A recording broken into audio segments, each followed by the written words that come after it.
wala ko siya ibuksan, ikuha ko na ko Then during that time, si Miss Nagila niya, nagmasakit niya siya. Supposed to be, ma-join ko siya people during yesterday. Pero wala akong katigay pa kaya si Miss nagmasakit. So ginanoin ko siya.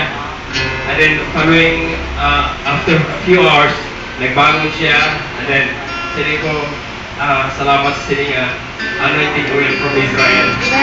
So, i-pray ninyo, nag-iyahan ko sa Ginoo, kaya ako nagtutulong lang din kung kabasa-basa ng mag-anoint, pero when there is a leading of God who may to anoint everyone of us here, so why not?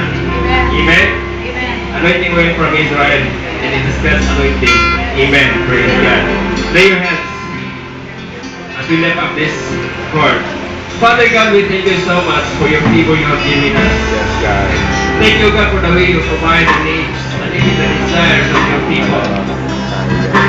A few months ago, we are desiring and we trying to communicate with the internet in order that we can have this so far. But during the time, it is hard for us also to release the amount because we are not sure. But because you know our desire for your works, O God, here on earth, surprisingly, because of your people, you provided us, O God. And bless the one who holds this so far, O God, like Brian, because he is the one that decided, O God, in order that we can have this. Thank you, Lord God, for your provision. Thank you, God, for your provision. Hallelujah. Thank you, God, for your provision. We give Yes, you praise, Lord. we give you glory, we give you thanks because of your faithfulness. Yes, Lord, I Lord. pray for the answer of your people.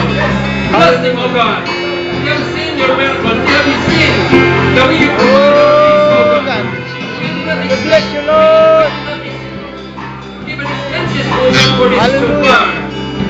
Because we know that it's so expensive. Tara, bababasa. But praise you, Lord Jesus, because you provided us.